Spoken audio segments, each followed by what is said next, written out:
What a beautiful day. Thank you all for being here. Good afternoon. My name is Bob Perrant. 50 years ago, I was diagnosed with type 1 diabetes. Today, I am so thankful for the insulin that was provided me in order to manage my disease as well as continue to live. However, the problem or the issue is that insulin cost is inhumane. The price of insulin has increased over 600% in the last 20 years. Even on Medicare, I have to pay $300 out of my own pocket every 90 days.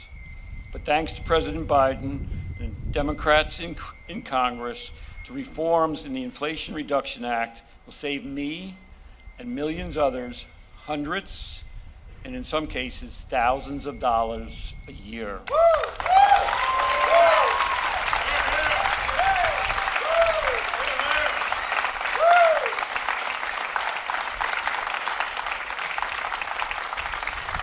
To me, that's sleep insurance, because I can go to bed at night knowing that my out-of-pocket costs for all that I have is going to be affordable and predictable, and that's very key.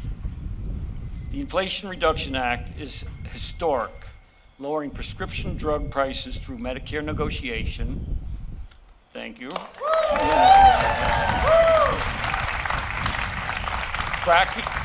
Cracking down on drug corporation price gouging by requiring manufacturers that increase prices faster than the rate of inflation will need to pay back Medicare.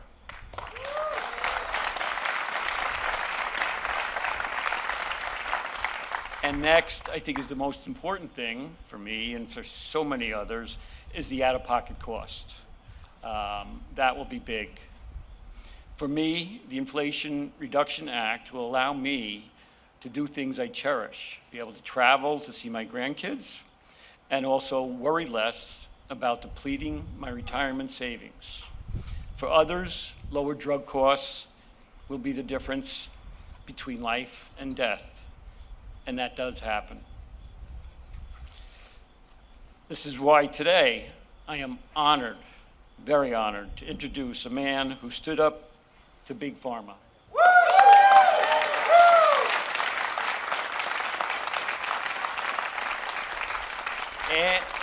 And he won. He delivered on his promise to lower drug prices and costs for patients like me. Ladies and gentlemen, President Joe Biden.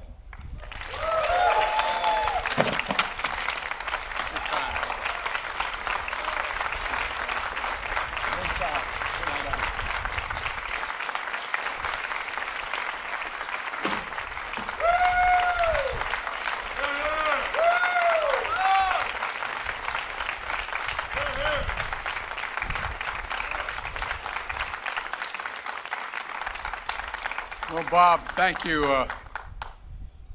Thank you very much for that introduction. Bob didn't tell you one of the most important criteria he had to be here, in addition to being a fighter, was he had 2 daughters-in-law and a son who went to the University of Delaware. Well, look, folks, a lot of us, and I look around the room here, from Joe Crowley and others who we've been waiting for this day for a long time, a long, long time. It's going to take a little while for some of this to kick in, but it's locked in. It's locked in. And I want to thank everyone who's here, including my secretaries and my cabinet members, and for the have relentlessly worked to protect Medicare. But before turning the topic I want to discuss today, I hope you'll indulge me. I want to talk a little bit about the crisis people are facing in Florida right now. Hurricane Ian made landfall in Cuba this morning as a Category 3 storm. Florida is now preparing for the hurricane to make landfall. Forecasts can change, but for now the experts say this could be a very severe hurricane, life-threatening and devastating in its impact. So I want to be clear about 2 main messages. First, my administration is on alert and in action to help the people of Florida. I've approved Florida's request for emergency assistance immediately upon receiving it from the governor when they received it. And I directed my team to surge federal assistance there before the storm hit. FEMA has already deployed 700 personnel to Florida, and the governor has activated 5,000 state National Guard with another 2,000 guards coming from other states. FEMA is also proposing and pre-positioning 3.5 million liters of water, 3.7 million meals, and hundreds of generators. I just spoke this morning with the areas that are likely to be hit, the mayors of Tampa, St. Pete, and Clearwater. All of them are in the storm's path, and they're focused on the safety of their communities, and they're doing everything they can to get people out of harm's way. I told each one of them my conversations separately. Whatever they need, I mean this sincerely, whatever they need, contact me directly, and they know how to do that. I have a lot of personnel down there already. We're here to support them in every way we can. Second thing I'd like to mention is the citizens in the potential impact area should obey the instructions of local officials, evacuate when ordered, and be prepared for the storm when it comes. And evacuations have already been called for, and apparently they're going along in a fairly orderly way in each of the 3 cities. Your safety is more important than anything, and I know our hearts are with everyone who will feel the effects of this storm, and we'll be with you every step of the way. We're not going away. And as we prepare for Ian's landfall in Florida, I remain focused on helping Puerto Rico recover from the aftermath of Hurricane Fiona. Hundreds of FEMA and federal personnel are now there, including search and rescue teams, the U.S. Army Corps of Engineers for power restoration, and other experts from around the country. FEMA has already distributed $40 million in direct assistance to survivors to help them begin to rebuild their homes, and FEMA also is providing $700 in direct assistance to families displaced from their homes to meet critical needs of food, first aid, prescriptions, and baby food and fuel now. And I immediately approved the expedited major disaster declaration to provide individuals with public assistance to help their communities recover as well. This declaration will get federal resources out quickly and help people start to rebuild their lives. They've been through a rough period since the last hurricane. And as part of the declaration, I've also authorized a 100% federal funding for debris clearance and rescue for power and water restoration, shelter and food for the entire month. And to the people of Puerto Rico who are still reeling from Hurricane Maria 5 years later, we're with you and we're moving forward with you, and we're not going to go home till it all gets done. Now, today's events about Medicare. You know, I want to share the progress that we've seen in making to bring down health care costs and strengthen Medicare, which is, for so many seniors, the only thing they can rely upon, and we've worked really hard to maintain it. The way I think about it is the way my dad talked about, the way so many of you at home talk about issues around the kitchen table. How much are your monthly bills? How much do you have to pay for the necessities? And will there be enough at the end of the month for just a little bit of breathing room, as he used to say? Just a little breathing room. A big cost and a big concern for most folks is prescription drugs and other health care. Reducing that cost and concern is one of my top priorities. That's why I signed into law the Inflation Reduction Act, one of the most significant laws in our history. It finally delivers on the promises that many of us have made in this audience as well, that the American people have had to undergo for decades that we're going to change. For example, we pay more for prescription drugs than any other advanced nation in the world, and there's no good reason for it. For years, many of us have been trying to fix this problem, but for years, Big Pharma has stood in the way. Not this year. This year, the American people won, and Big Pharma lost. For years, there's been no check on how high or fast Big Pharma can raise drug prices. But thanks to the Inflation Reduction Act, that ends now. Now, if Big Pharma tries to raise drug prices faster than inflation, they'll be penalized, and they have to rebate the money to Medicare. And from now on, if you're on Medicare and you have diabetes, the cost of your insulin will be capped at $35 a month per prescription. Bob just told you what a difference it's going to make in his life and what it could have made in his life had this been around a long time ago. And now we want it to be the case for everybody to have a peace of mind. Wanted to cut the cost of insulin for everyone, including hundreds of thousands of children with type 1 diabetes. But unfortunately, we had that in the bill. The Republicans were able to get the votes to strike that out of the bill. It cost only $10, by the way, to make a bottle of this insulin. $10. And there's no patent on it. It's $10, okay? And they're charging, as Bob told you, they charged him 30 or more times that cost. Just imagine being a parent. Imagine being the parent of a kid suffering from type 1 diabetes, knowing you didn't have the money. Let's say you're paying $500, $600, $700 a month. You don't have it. How in God's name, not a joke, how in God's name do you look at that child, knowing you can't afford it, you don't have the insurance, you have no way of getting it? How do you undergo that? My dad would say it not only deprives that child of a healthy existence, but it deprives a parent of their dignity. Their dignity. You know, well, just imagine if we're able to provide this for everyone in America at $35 a shot. Look, I haven't given up on this. You know, we're going to go back at this, and we're going to lower the cost of life-saving insulin for children as well as families, for everybody, whether they're on Medicare or not. Look,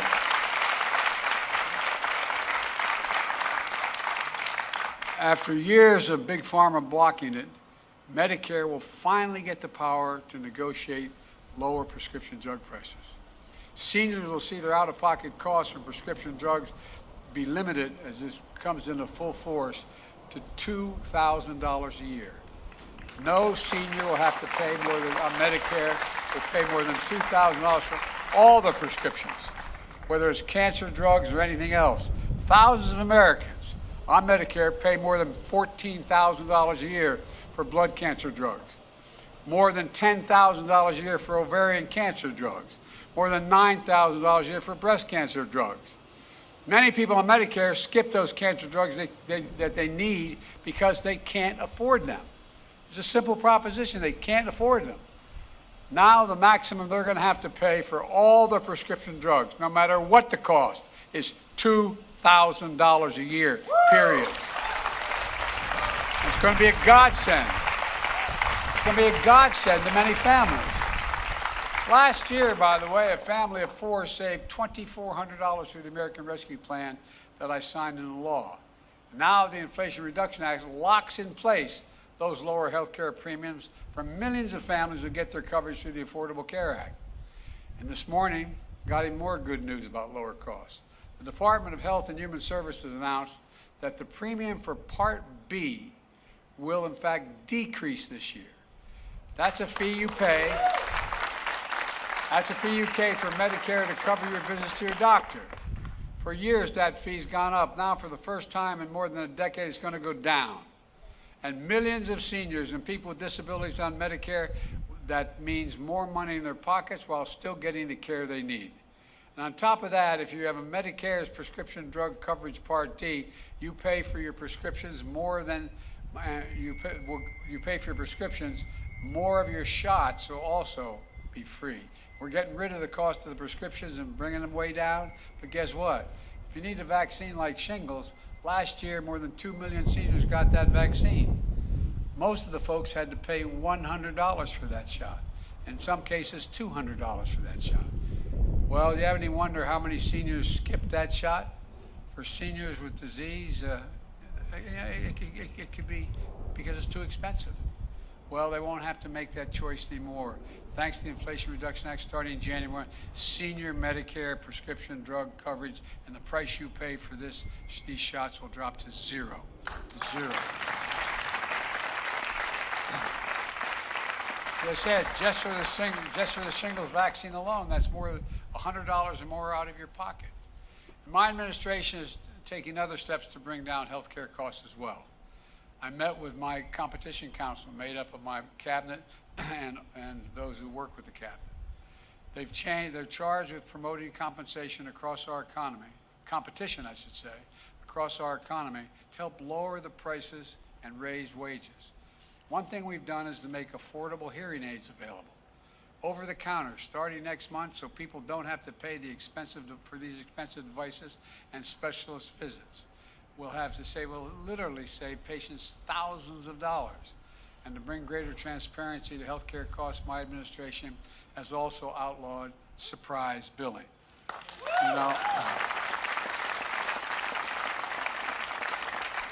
if your insurance plan didn't cover a particular doctor, and you didn't even know he or she was being consulted, and you got an extra bill for thousands of dollars, you can't do that anymore.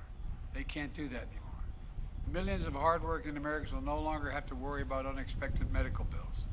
We're going to be able to pay for all of this by making sure the biggest corporations in America begin to pay their fair share of federal taxes. Folks,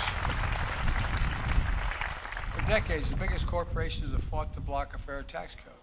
Under Donald Trump, my Republican friends had no problem enacting a $2 trillion tax cut that overwhelmingly benefited the wealthiest Americans, the biggest corporations, that not a penny of which was paid for, and massively increased the federal debt. In 2020, 55 of the biggest corporations in America made $40 billion in profit. I'm happy for their profits. But they didn't pay a single penny in federal income tax on $40 billion in taxes. But this year, even though some of the biggest corporations in America flooded Capitol Hill with lobbyists and money, they lost and we won.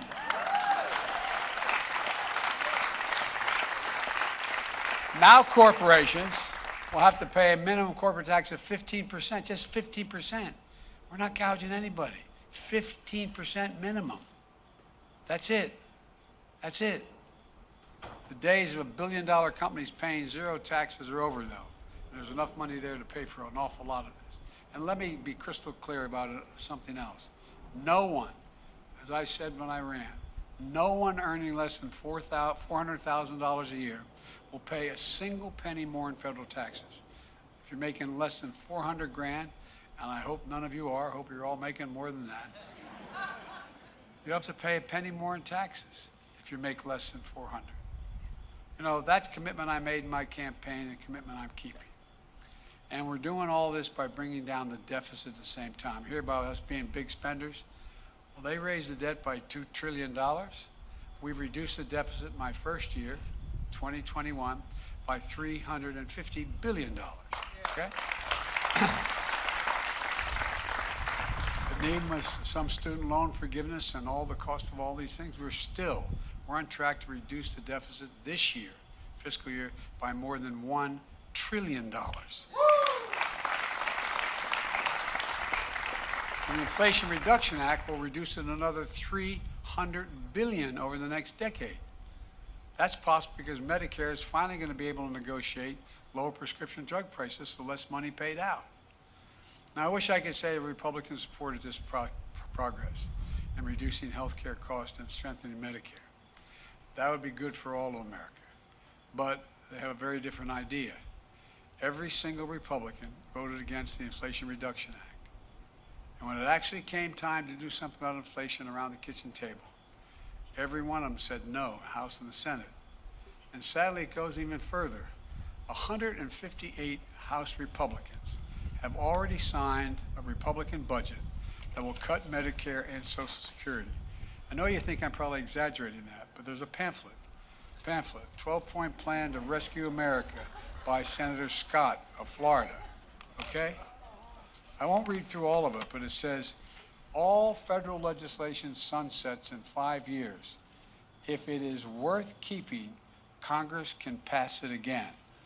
Translated, if you don't vote to keep it, you don't get it. Now, what do you think they're going to do when the House Budget Committee started talking about the cost of Medicare and Social Security and why we can't afford it? Folks, You know, the senator in charge of reelecting United States senators, Senator Scott, has proposed a plan that's where Social Security, Medicare, and every 5 years on the chopping block. It means every 5 years you either cut it, reduce it, or completely eliminate it. Social Security, Medicare. You know, you've been paying into Social Security since your first job as a teenager and you get your paycheck. And by the way, then there's Senator Ron Johnson of Wisconsin. He thinks waiting 5 years, every 5 years, is too long to wait. Not a joke. These are actually in writing, okay? He wants to put Social Security and Medicare on the chopping block every single year in every budget. If Congress doesn't vote to keep it, goodbye. Now, it's not just Social Security and Medicare he wants to deal with.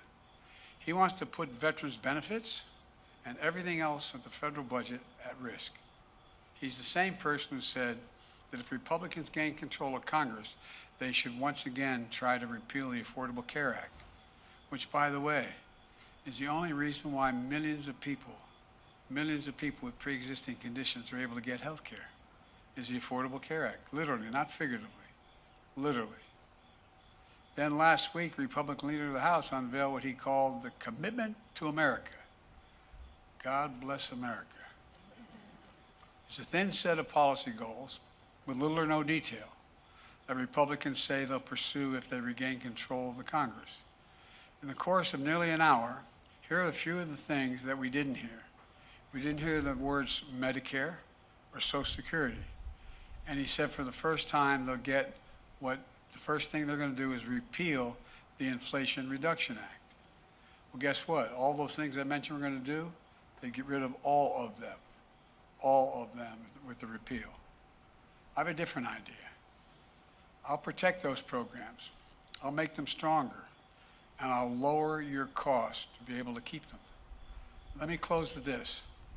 Over the last few years, we've faced some of the most difficult challenges in our history, but we're actually making progress, helping folks get just a little more breathing room. Lowering healthcare costs and strengthening Medicare is a big part of progress that we've been making on inflation, not just with gasoline prices and other progress. It's one of the reasons why I'm so optimistic about America's future, for real. We have to remember who in God's name we are. We've kind of forgotten it. We're the United States of America. I've never been more optimistic in my life about our prospects. There is simply nothing beyond our capacity to get done if we do it together. So God bless you all, and pray that we come figure out how to come together better than we have so far, because a lot of people's lives and futures depend upon it, and I'm absolutely confident we can get it done. God bless you all, and may God protect our troops. Thank you.